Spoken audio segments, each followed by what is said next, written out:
Hola a todos y bienvenido a nuestros queridos oyentes. En esta sesión, en esta ocasión, nuestro segundo podcast de la segunda temporada, vamos a hablar de un tema común en todas las religiones. Vamos a hablar de la caridad.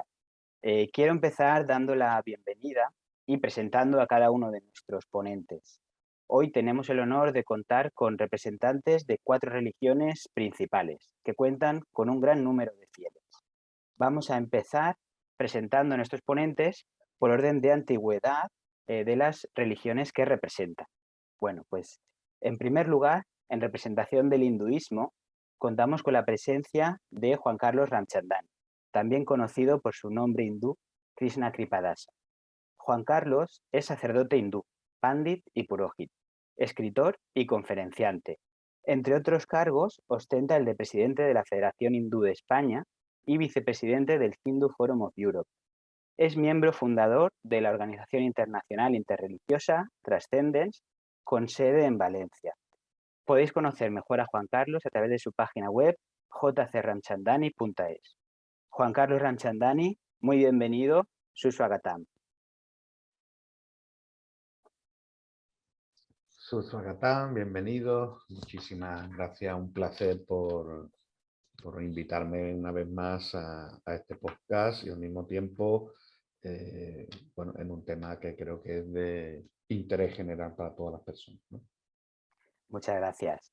Bueno, pues seguidamente, en representación del judaísmo, contamos con la presencia de Isaac Sananes Haserfati, nacido en Tetuán, Marruecos. Él es descendiente de los judíos expulsados por la Inquisición española, vive en Valencia, es miembro de la Junta Directiva del Foro Interreligioso Internacional Transcendence y presidente de la Comunidad Israelita de Valencia, fundada en 1970, también con página web en Facebook. Isaac Sananes, muy bienvenido. Hola, buenas tardes a todos y muchas gracias sobre todo a vosotros por invitarme a esta bonita reunión instructiva. Muchas gracias, es un placer. Bueno, pues en representación del cristianismo tenemos a Emilio García. Emilio es biólogo, doctor en teología moral por la Universidad de Navarra y profesor de bioética en la Facultad de Medicina de la Universidad CEU San Pablo de Valencia y vicepresidente de la Asociación Española de Bioética y Ética Médica. Emilio es cristiano católico practicante. Emilio, muy bienvenido. Pues nada, muchas gracias a todos también.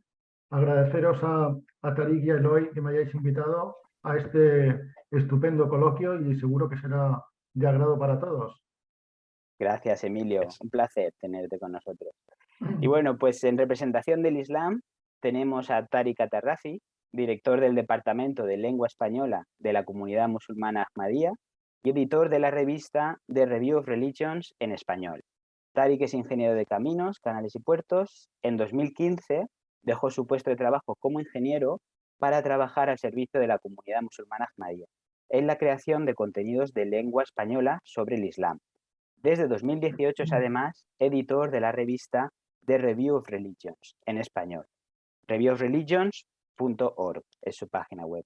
Tariq es miembro fundador de la plataforma de diálogo interreligioso Friends of Religions, donde hoy nos encontramos. Tariq, muy bienvenido. Muchas gracias, Eloy. Y cofundador, en este caso, ¿no? También Cofundador. contigo. Muy bien. Y bueno, y entonces, por último, pues me presento yo de una manera más formal. Soy Eloy Pérez, ingeniero de caminos, trabajo como responsable técnico de una empresa de materiales de construcción, soy cristiano católico practicante, actualmente soy catequista de niños de primera comunión en una parroquia de Valencia y también pues soy miembro fundador, como ha dicho Tariq, de la plataforma de diálogo interreligioso Friends of Religions. Nos podéis encontrar en Facebook y en nuestro canal de YouTube, Friends of Religions. Bueno, gracias por asistir, seáis todos muy bienvenidos. Antes de empezar, decir a nuestros queridos oyentes que lo aquí manifestado pretende comunicar nuestras opiniones sobre diferentes temas sin ánimo de ofender a nadie. Bueno, pues vamos a comenzar con el podcast, con las intervenciones de nuestros ponentes. Bueno, como hemos comentado, vamos a hablar de la caridad desde diferentes puntos de vista religiosos. hemos detectado que en nuestra sociedad actual hay bastante margen de mejora para practicar obras de caridad. Por ejemplo, las donaciones a las ONGs en España en 2020, los donantes recurrentes fueron aproximadamente un 24% de la población, 1 de cada 4, y los donantes puntuales fueron un 13% de la población. Por lo que diríamos que podemos ser más caritativos en general como sociedad. Entonces, es por esto por lo que queremos profundizar en este tema de la caridad con la ayuda de nuestros ponentes. Bueno, pues vamos a dar paso a Juan Carlos Ramchandani como representante del hinduismo. Y Juan Carlos, pues queremos saber desde el punto de vista del hinduismo qué entendemos por caridad y qué beneficios tiene para un creyente y para la sociedad en general. Namaste, desde mi corazón saludo a la divinidad que está dentro de todos vosotros y bueno, voy a explicar un poco la cosmovisión del Sanatan Dharma o como se conoce más popularmente hinduismo. Bien, la caridad es algo muy importante dentro del hinduismo, es uno de los pilares, ¿no? Digamos, para tener una vida virtuosa y nosotros tenemos una serie de libros sagrados, ¿no? No tenemos solo uno, sino que tenemos bastante. Pero en el libro sagrado fundacional del hinduismo, que es el Rig Veda, que es uno de los textos más antiguos de la humanidad, que aún se conservan por escrito, pues se hace una primera mención a la palabra dana. Dana significa dar o caridad. Y fijaros como el sánscrito, que es una de las lenguas más antiguas de la humanidad, madre de las lenguas indoeuropeas, ya nos dice dana, dar, ¿no? Entonces, hay un verso en sánscrito, en un sánscrito muy antiguo, arcaico, que dice: dejad que el rico satisfaga al pobre, que implora. Es decir, que si a una persona que tiene ya un dinero le viene una persona implorando por caridad, hay que darla. Y luego dice, porque las riquezas hoy son de uno y mañana de otro. Nos habla de que cómo la economía cambia, ¿no? Un día podemos tener dinero, podemos ser inmensamente ricos y al día siguiente, o al mes, o al año, a los 10 años, ser pobres. Entonces también es un acto de dar, no solamente pensando en la persona que tú estás ayudando, sino que te estás ayudando a ti mismo. E incluso se considera también el dar caridad una forma de quemar o eliminar o aminorar el karma negativo que acumulamos si ese dinero que tenemos se obtuvo de métodos que no eran legales o que no eran 100% honestos. Entonces una forma de también ayudarte a aminorar sería también revirtiendo ese dinero en las personas necesitadas, ¿no?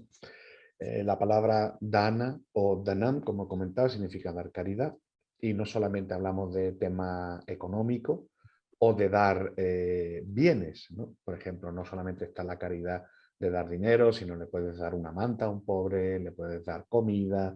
Hay muchos tipos de caridad, y luego hay otra caridad que se llama seva. Seva, de ahí viene también la palabra seva, servicio.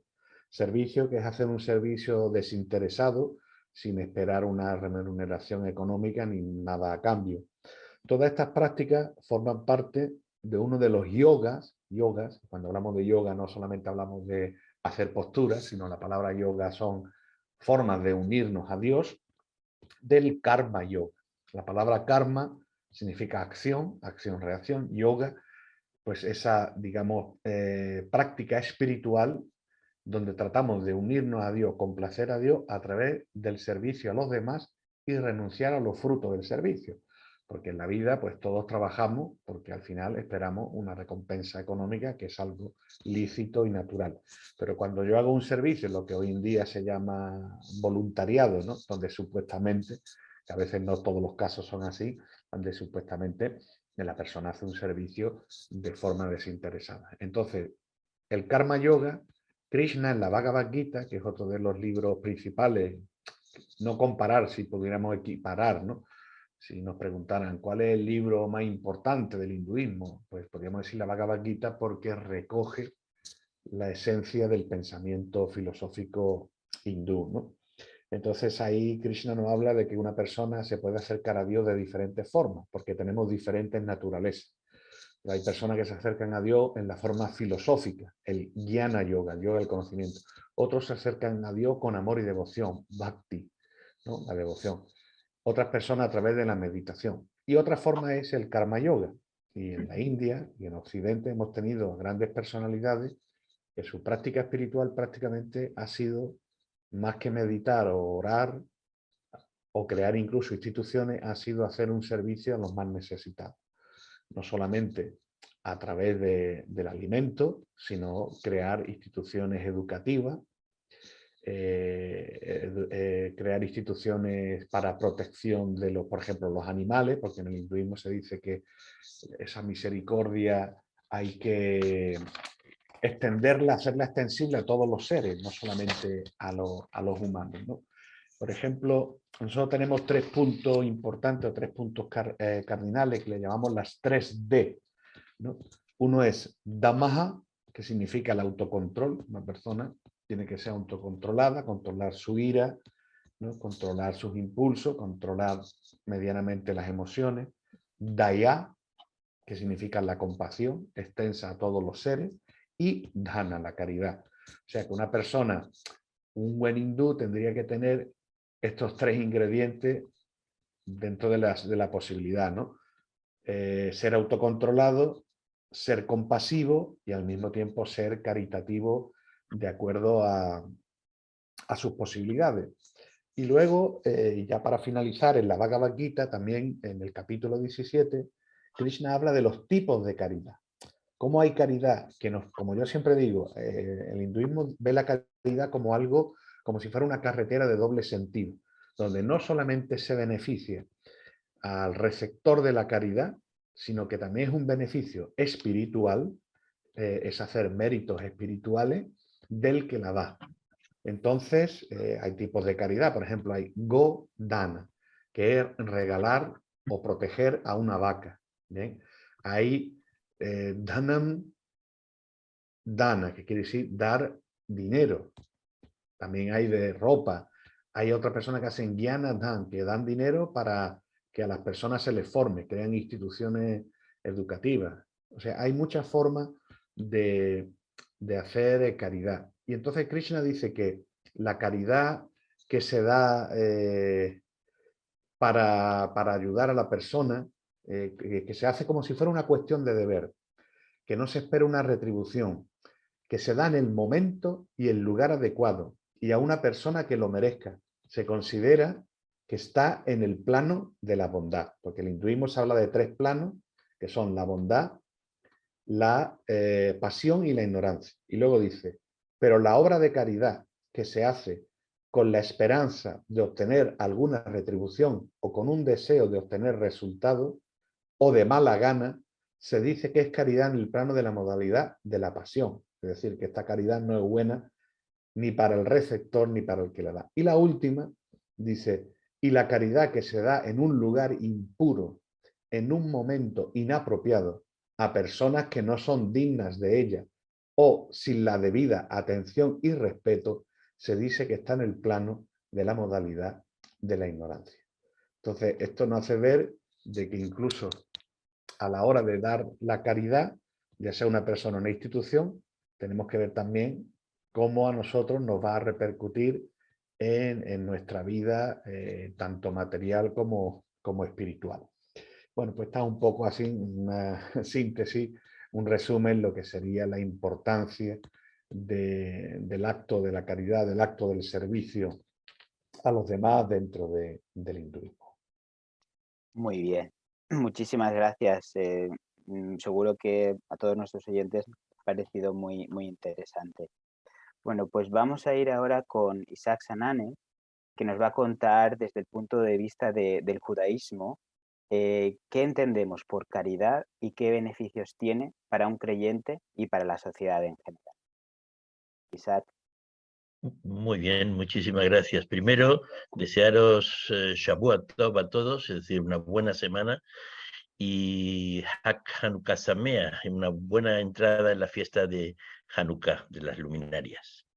Entrando en el tema, la caridad para el judaísmo no es solamente una cuestión de amabilidad.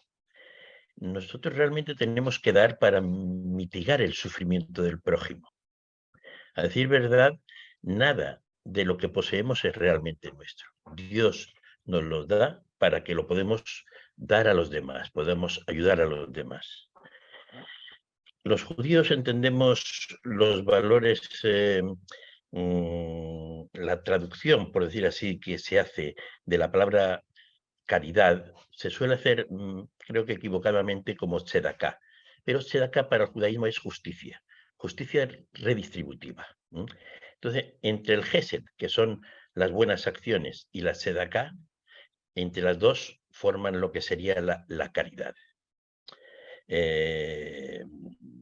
Ambos valores consideran del judaísmo justamente eso, el amar al prójimo como a ti mismo, como figura en el Levítico 19-18, o como Agilel, un gran rabino de la época antigua, respondió a aquel gentil que quiso convertirse al judaísmo y deseaba que lo hicieran a toda prisa y que le enseñaran toda la Torá mientras permanecía el rabino aguantado en un pie, es decir, rápido.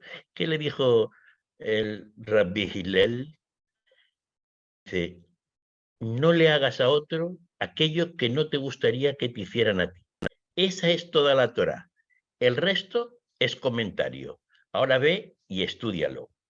Porque dar es mitigar ese sufrimiento, porque no nos deseamos nosotros que nosotros suframos, ni deseamos que el prójimo sufra.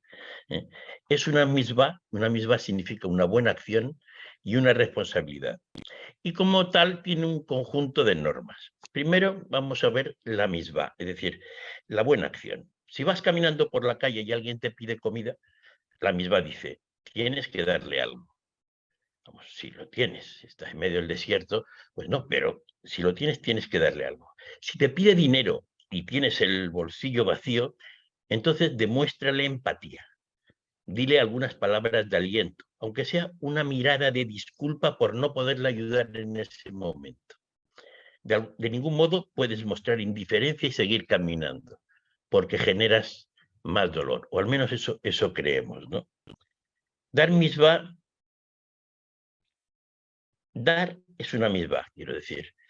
Y eso no solo ayuda a los demás, sino también sirve para que uno mismo se eleve. Y es por eso que en la mayoría de los hogares judíos tenemos una pequeña hucha de caridad en la que en un lugar prominente de la casa, una cancela pequeña, donde solamente se deja de vez en cuando, o en la oficina también, dejar caer unas cuantas monedas en la alcancía cada tanto, por lo menos una vez al día, ¿no? Con eso, pues ya de alguna forma cumples, porque esa hucha después la das a aquella organización de la comunidad o a la parroquia que tengas cerca, no importa la religión en este caso, ¿no? Y sirva para ayudar a las personas que puedan sufrir. Porque ¿quiénes reciben esta caridad, esta justicia distributiva, esta tzedakah? Pues las personas necesitadas o causas humanitarias también. El familiar que se encuentra en un aprieto económico, para ese familiar tiene, por ejemplo, precedencia sobre aquel que no es familiar. Es lo lógico. Ayudar al que tengas cerca, porque además puedes ayudarle mejor, darle más calidad a esa ayuda. Del mismo modo, es conveniente, según nuestras tradiciones, ayudar a las organizaciones de caridad locales que tienen también precedencia sobre las de otros lugares. También por lo mismo, por la proximidad, ¿no? Hoy en día, con el mundo globalizado, pues bueno, la verdad es que todo esto casi no tiene sentido, pero estas son las tradiciones: ayudar al vecino, ayudar a tus hijos es lo primero, ¿no? Eso es lo importante, porque el resultado final es que la tzedaká evoca una acción divina muy poderosa. Y la verdad es que esto tiene sentido. En el perfecto equilibrio del universo, si tú ayudas a los demás, Dios te ayuda a ti. Es una balanza. Nuestros sabios enseñaron que la sedaká trae expiación y protege espiritualmente. Es importante saber también que no es que lo digan los judíos, sino si vas simplemente a la RAE, a la Real Academia Española, y ves calidad, en la primera acepción figura actitud solidaria con el sufrimiento ajeno. Ya en la segunda acepción pone limosna que se da o auxilio que se presta a los necesitados. Entonces, el eje fundamental es justamente ese eje solidario con el sufrimiento ajeno. Basando tanto en esta primera y en la segunda definición, y a la hora de referirnos a las acciones características de solidaridad desde el judaísmo, tenemos que recordar las cualidades de Dios, que al fin y al cabo nos unen. Amor, misericordia, justicia, paz, verdad, benevolencia, armonía, tolerancia, piedad, perdón y respeto al prójimo. El Gesed, que estaba diciendo antes, la unión del Gesed con la Sedaká, son los actos de bondad. Uno de estos es uno de estos sellos distintivos del judaísmo. Es un valor judío que marca las relaciones personales, porque el Gesed se puede ser hacia Dios, hacia el otro, hacia ti mismo, y aquí estamos basando en esa relación hacia el otro, ¿no? El Gesed corresponde a este tercer aspecto que digo de la vida del hombre, porque es evidente que cuando una persona realiza un acto de bondad hacia su prójimo, sin esperar nada a cambio, está realizando un bien hacia el otro. De hecho, no hay mayor bien que cuando se hace un bien hacia los otros por propia voluntad. Una de las principales tareas del ser humano es realizar un esfuerzo completo para ayudar a los otros. Es esforzarse por darle al otro lo que verdaderamente necesita, no lo superfluo, sino lo que verdaderamente necesita. Porque la caridad es una semilla de bondad. Hay que cuidarla, regarla y recogerla. Cada día el ser humano debe preguntarse en qué puedes colaborar para sembrar esas semillas de bondad. No se trata de grandes obras. El Gesed diario puede ser en pequeños aspectos de la vida cotidiana. El Gesed es una misma lógicamente positiva. Y pasando a la Sedaká, que sería más esa justicia redistributiva, esa ayuda a los pobres, a los desfavorecidos, tiene en el judaísmo una denominación especial. Esta forma de actuar, y es esa, hacer Sedaká, hacer justicia. Tzaddik, la persona que llamamos tzaddik, es la persona justa, el justo. Sedaká significa hacer justicia. Perdóname que insista, pero es importante no confundirlo con la limosna. Es hacer justicia. Es por ello que la ayuda a los desfavorecidos es vista en el judaísmo como una obligación ética. Sedaká significa justicia y solidaridad. Es la restitución del derecho de un semejante a vivir con dignidad. Porque en un momento de la vida él fue por un camino, yo o otros por otro, y él de ese camino ha resultado ser pobre o poder mal vivir y otros bien vivir. Esa diferencia es la que queremos hacer justa, es decir, repartir aquellas cosas que de alguna forma sirven para disminuir el sufrimiento del otro, ¿no?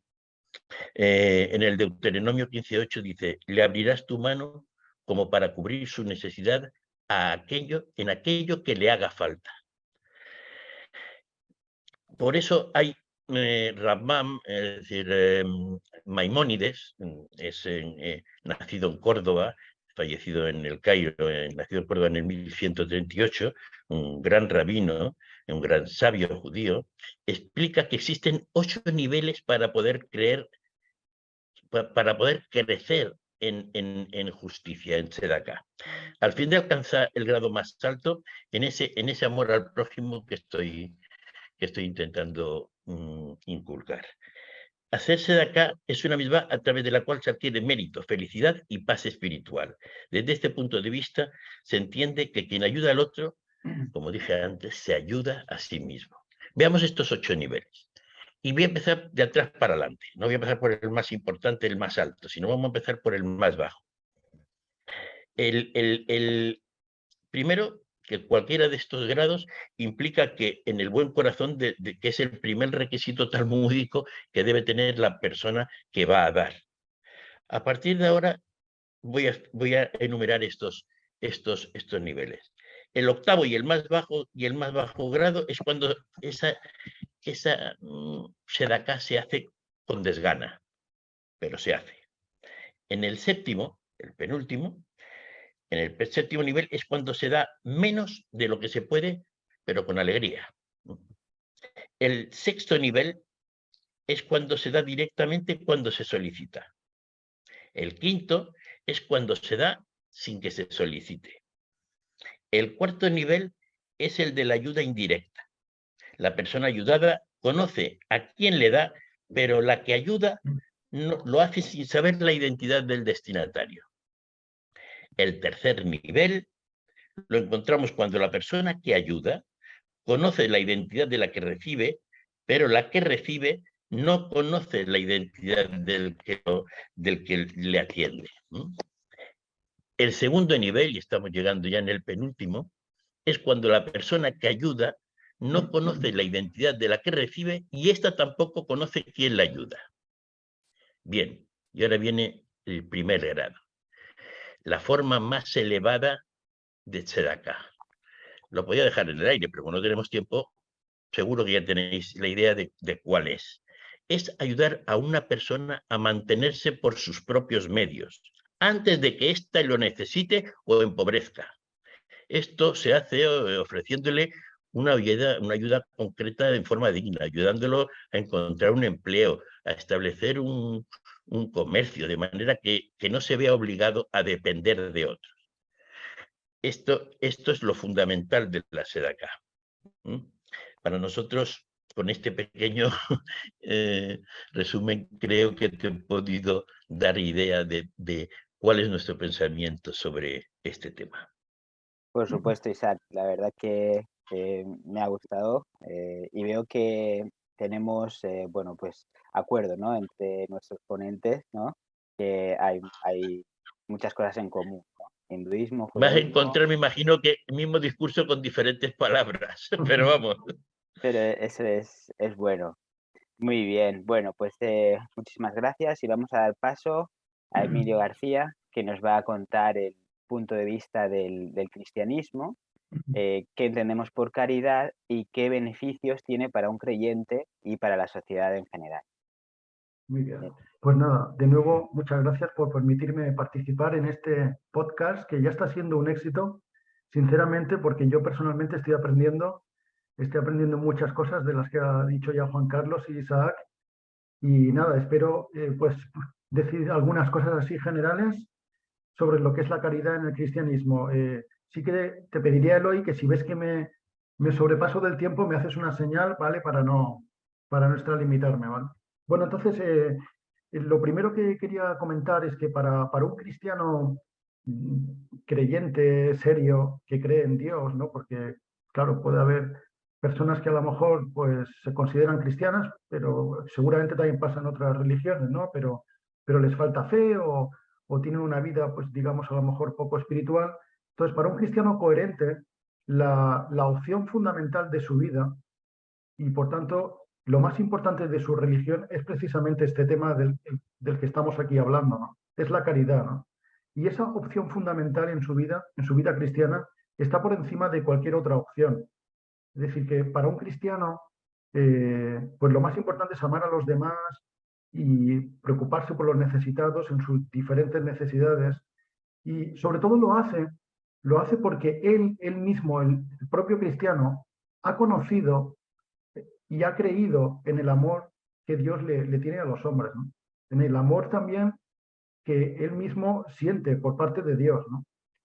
Y esto lo convierte en algo esencial en su vida, ¿no? Reconoce al ver la vida del fundador del cristianismo, de Jesús de Nazaret, al ver sus enseñanzas, pues reconoce que hay un amor incondicional, un amor infinito, de dar la vida por cada hombre, de ayudar a todas las personas para que puedan alcanzar la felicidad. Bueno, y esto el cristiano lo quiere incorporar en su vida, ¿eh? En principio, pues es lo que quisiera, ¿no? Muchos cristianos, y así lo queremos, ¿no? Por otra parte, esta caridad, claro, es que se convierte la caridad es el mensaje esencial del cristianismo. Es decir, es el mensaje nuclear y además el propio mensaje y el mensajero coinciden porque es el mismo para nosotros, es el mismo Jesús de Nazaret, el Hijo de Dios es el amor de Dios, ¿no? Es el propio amor, ¿no?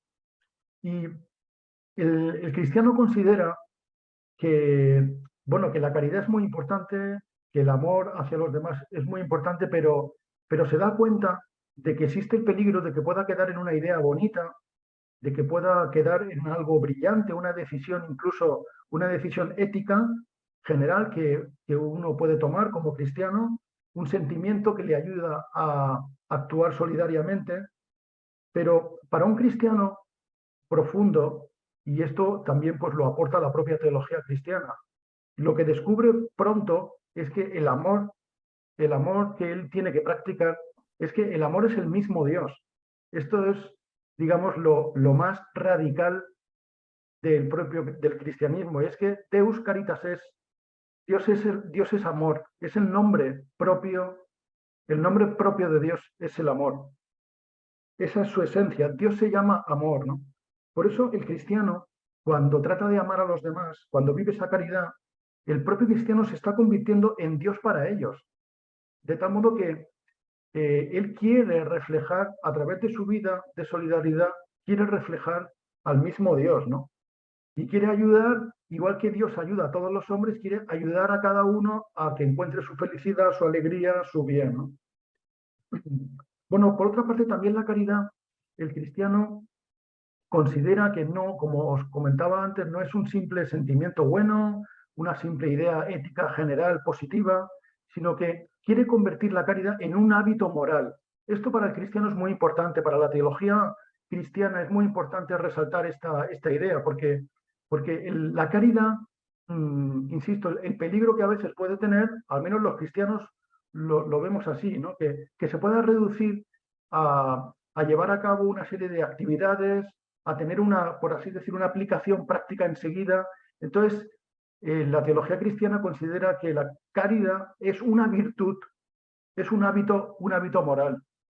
Y claro, un hábito moral lo que significa es que supera, por así decir, la simple, digamos, capacidad de hacer cosas por los demás, ¿no? Supera incluso el propio valor positivo de dar limosna, de tratar de resolver un problema de injusticia social. Es un hábito moral que le lleva, de algún modo, a convertir la caridad en su proyecto de vida. Es decir, que el cristiano que quiere ser coherente, el cristiano que de verdad cree en Jesucristo, lo que quiere es que la caridad sea su estilo de vida. Digamos que esto es lo más característico y por lo que pues mejor, lo que mejor define a un cristiano, ¿no? Que el cristiano es caritativo por naturaleza, por decirlo de algún modo, es que ese es su programa, ¿no? Es un programa comprometedor que le ha de llevar a dar la vida por los más necesitados, ¿no? Y como es un hábito, claro, perdura en el tiempo, los hábitos perduran en el tiempo, no es una acción puntual en unas circunstancias, en una época de mi vida, cuando soy joven o cuando soy mayor o cuando tengo tiempo, sino que el cristiano se da cuenta de que la caridad, para que sea profunda, auténtica, tiene que convertirla, como os digo, en una virtud moral, ¿no? Bueno, y luego el beneficio que tiene para la sociedad cristiana, el beneficio que tiene para la sociedad en general, esto así a simple vista puede a lo mejor llamar la atención. No es un beneficio directo de solucionar un problema concreto de hambre, de injusticia, de discriminación, de necesidad, sino que lo que propone la caridad cristiana, y esto me parece pues profundo, ¿no? Es el reconocimiento de que toda persona, al margen de sus circunstancias en las que se encuentre, al margen de quién sea, de lo que haya hecho en su vida, toda persona es digna y tiene una dignidad sublime, trascendente, porque cada hombre para el cristiano es un hijo de Dios. Y yo como cristiano, lo que he de hacer precisamente es, como en todas las personas lo que veo es un hijo de Dios, lo que busco es ayudarle, cuidarle por ser quien es.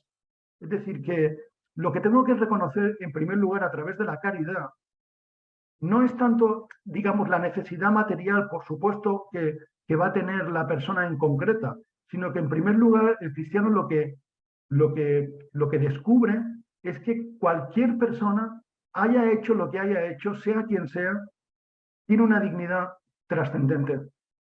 Y por tanto, el único trato digno que merece es el amor. Hay un ejemplo práctico que muy conocido, y con esto voy a ir acabando, conocido por mucha gente y seguramente también por vosotros, que es el caso de la Madre Teresa de Calcuta, ¿verdad? Que tan conocido, ¿no? ¿Sabéis que una vez un periodista norteamericano fue a visitarla allí a Calcuta y entonces vio lo que hacía las Hermanas de la Caridad, vio lo que hacía la propia Madre Teresa de Calcuta, recogiendo a moribundos por la calle, recogiendo a niños desahuciados, abandonados, lavando a enfermos que llevaban días tirados en la calle, dándoles de comer. Entonces el periodista, bastante sorprendido y asombrado de esta acción caritativa por parte de la Madre Teresa, le preguntó, perdone Madre Teresa, ¿usted por qué hace esto? ¿No? Exactamente usted, ¿qué gana cuando lleva a cabo esta acción? Y entonces, claro, la Madre Teresa le contestó. Por cierto, añadió el periodista, le dijo, perdone, yo es que esto que usted hace, es que yo no lo haría ni por $2000. Entonces la Madre Teresa le dijo, bueno, yo tampoco lo haría por $2000. Es decir, que si yo lo hago es por el amor de Dios que siento hacia ellos. Si yo lo hago, si yo recojo a estas personas de la calle, si los cuido, si los curo, si yo lo hago es porque lo que quiero es imitar a mi fundador, lo que quiero es imitar a Jesucristo, ¿no? Porque en ellos, y eso lo aprende el cristiano de su fundador, de Jesús, en ellos lo que está viendo en cada enfermo, en cada persona necesitada, es precisamente lo que está viendo es a un hijo de Dios. Pero más aún todavía, es que lo que está viendo que Dios está amando a esa persona que está sufriendo una necesidad, ¿no? Y entonces, claro, esto es lo que le empuja a una persona como Madre Teresa o a cualquier otros muchos misioneros o personas cristianas, le lleva en el fondo a decir, bueno, tengo que reconocer que esa persona la tengo que ayudar, pero la tengo que ayudar no solo por cubrir una necesidad, sino porque tiene una dignidad en la que está reflejando a Dios mismo, ¿no? De hecho, sabéis que hay una exhortación de Jesús de Nazaret en el Evangelio en la que viene a decir, cuanto hicisteis con uno de estos enfermos, cuanto hicisteis con uno de estos necesitados, lo hicisteis conmigo. Es decir, que esto, digamos, es muy fuerte, porque de algún modo lo que viene a decir es que si pasas de largo, si digamos que si no atiendes a la necesidad de esa persona, es que en el fondo lo que estás haciendo es rechazar al mismo Dios, ¿no? Rechazar a Dios que está ahí en esa persona personal, ¿no? Bueno, y luego, por último, que además hay otra cosa novedosa, o bueno, más que novedosa, hay un elemento en la caridad cristiana, y es que cuando Jesús de Nazaret ya está, digamos, al final de su vida, proclama un nuevo mandamiento. De hecho, él lo llama así, el mandatum novus, lo llama así el mandamiento nuevo, ¿no? Que como seguramente habréis oído alguna vez, dice en ese mandamiento nuevo, amaros los unos a los otros como yo os he amado. En esto conocerán que son mis discípulos.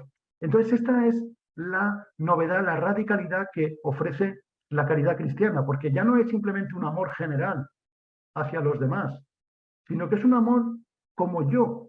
Pero claro, ese yo es el amor de Dios. Es decir, que lo que está pidiendo, lo que está animando Jesús de Nazaret, que es el Hijo de Dios, es amar a todas las personas con las características con las que Él, que es Dios, ama a los hombres.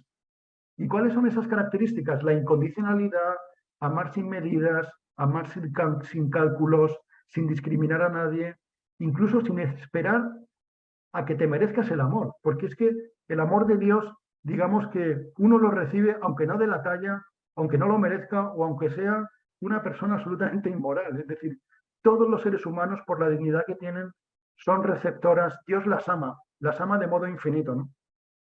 Bueno, esto es el fundamento, digamos, de la caridad cristiana y, en definitiva, esto es lo que hace que la caridad cristiana tenga esta característica que se llama una característica performativa. Performativa quiere decir que no se queda en un nivel simplemente de cierta abstracción o en un nivel ético general, sino performativa en el sentido de que conduce a la acción. La caridad cristiana produce un cambio de comportamiento en la persona, cambia cosas de sitios, transforma la sociedad, ¿no?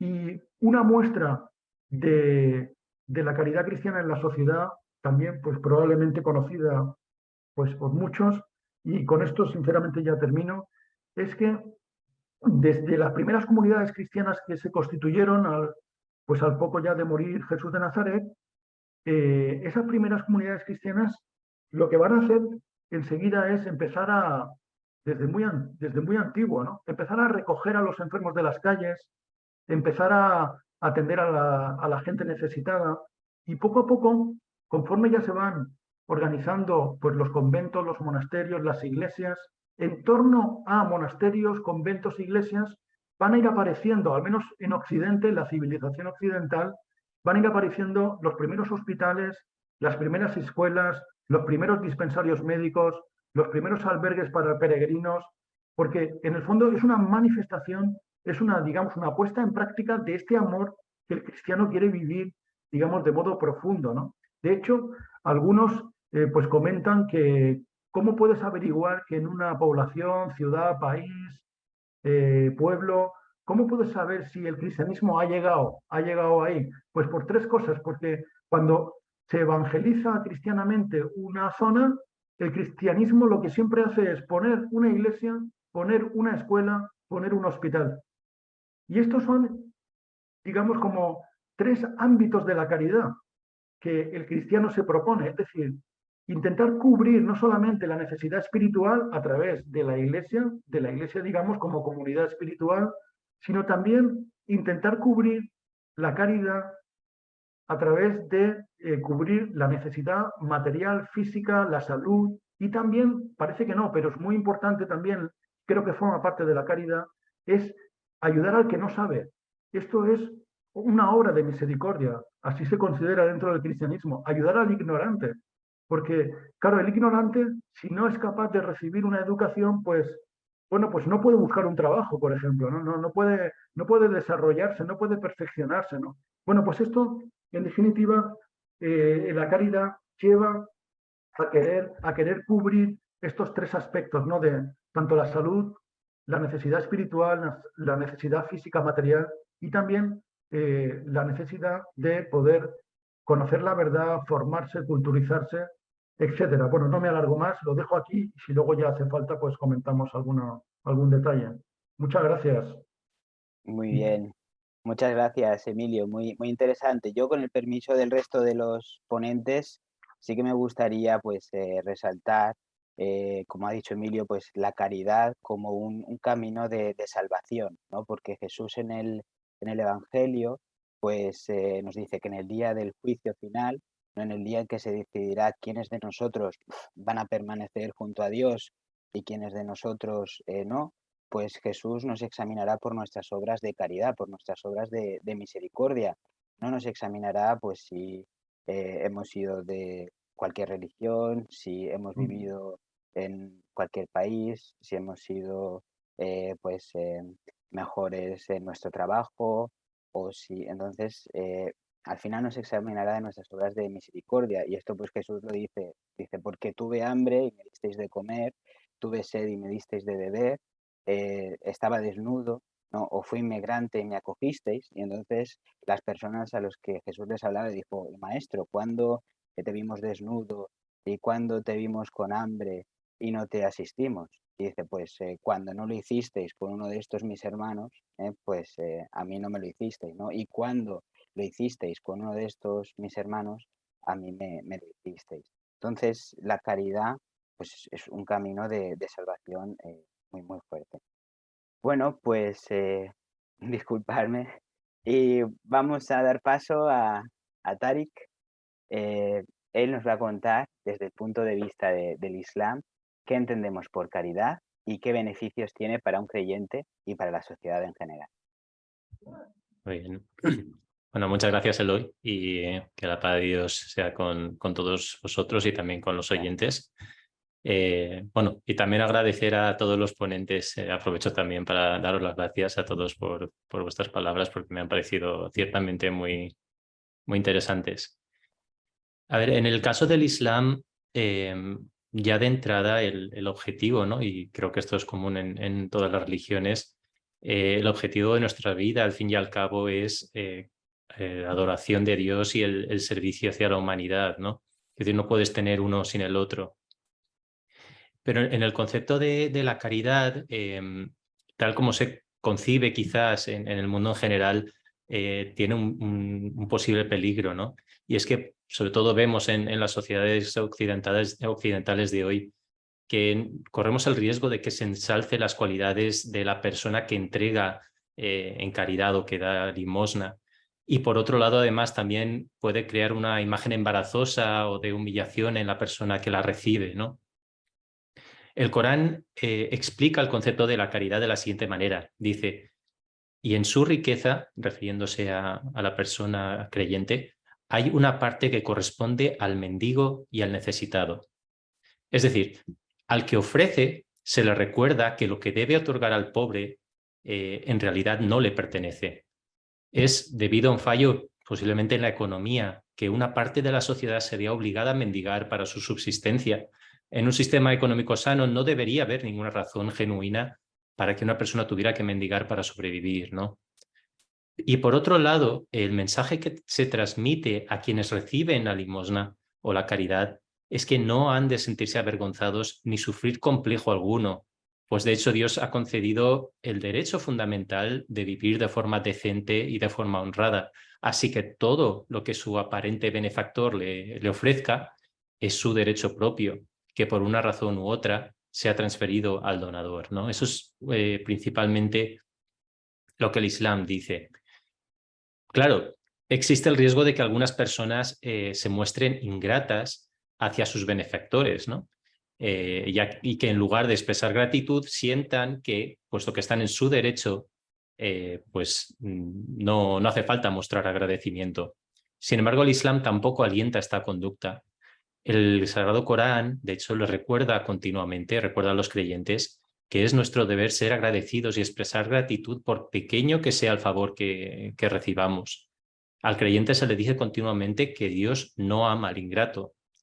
En concreto dice, si sois desagradecidos, en verdad Allah es autosuficiente por ser independiente de vosotros, mas Él no aprueba la ingratitud en sus siervos, pero si mostráis gratitud, le agrada verla en vosotros. Además, el fundador del Islam, el profeta Muhammad, la paz de Dios sea con él, decía que el que no es agradecido con los seres humanos tampoco es agradecido con Dios. La otra cuestión que quedaría por resolver sería, volviendo al donante, a la persona que ofrece en caridad, se considera contrario a la dignidad y a la modestia aceptar la gratitud como si uno se la mereciera. El Islam nos enseña al donante, en este caso, a la persona que da en caridad, que debe servir a la humanidad por una causa más elevada y más noble que el satisfacer nuestras propias necesidades o por obtener una buena reputación, ¿no? Además, recuerda al hombre repetidamente que debe hacer el bien por Dios y solo para conseguir su agrado y sus favores. Es decir, no por considerarse que él es mejor que otros, ¿no? El Corán en concreto dice a los creyentes, y dan a comer por amor a él, es decir, a Dios. Dan de comer por amor a él, al pobre, al huérfano, y diciendo, os damos de comer solo por agradar a Allah. No deseamos ni recompensa ni vuestro agradecimiento. Es decir, no es suficiente alimentar a la gente o ayudarles de otra manera, sino que esto se debe hacer cuando uno conoce por sí mismo el significado del hambre y del sufrimiento, y no debe esperarse una recompensa ni un agradecimiento a cambio por parte de ninguna otra persona, ¿no? Sino que debemos depositar nuestra recompensa en Dios. De hecho, según el Islam, todas las formas de caridad que se ofrecen a los necesitados deben hacerse sin ningún motivo oculto de recibir algo a cambio del destinatario. Tampoco el Corán dice, y no concedas favores intentando conseguir más a cambio. El Islam, de hecho, exige que cuando se ofrezca un favor a alguien, éste se olvide como si nada hubiera ocurrido. Por ejemplo, en el siguiente versículo se explica cómo de comportarse un creyente auténtico, o un verdadero creyente, un creyente sincero, por decirlo así, comparando la conducta correcta con la incorrecta. Dice, oh creyentes, no hagáis vanas vuestras limosnas con reproches y agravios, como aquel que emplea su riqueza para ser visto por los hombres y no cree en Allah ni en el último día. Es decir, el Islam lo que enseña es que debemos dar prioridad a nuestra fe sobre los aspectos mundanos de nuestra vida, y esto es lo que nos ayudará a nuestro desarrollo espiritual. De hecho, Dios dice que aquellos que emplean sus bienes en la causa de Dios, ¿no? por su agrado, son semejantes a un grano de trigo que da 7 espigas, y en cada espiga hay 100 granos, y Allah lo multiplica aún más para quien le place, y Allah es el magnánimo, el omnisciente. En conclusión, si lo que queremos es alcanzar ese objetivo en nuestras vidas, ¿no? Que es lo que la religión pretende, entonces debemos siempre ser conscientes de que hagamos lo que hagamos, sobre todo en este contexto, ¿no? En el contexto de la caridad, debemos hacerlo buscando el agrado de Dios y esperando conseguir su felicidad, y no hacerlo por ningún asunto de este mundo. Muchas gracias. Bueno, muchísimas gracias, Tarik. Gracias a todos nuestros ponentes. En nombre de nuestros oyentes, ha sido muy interesante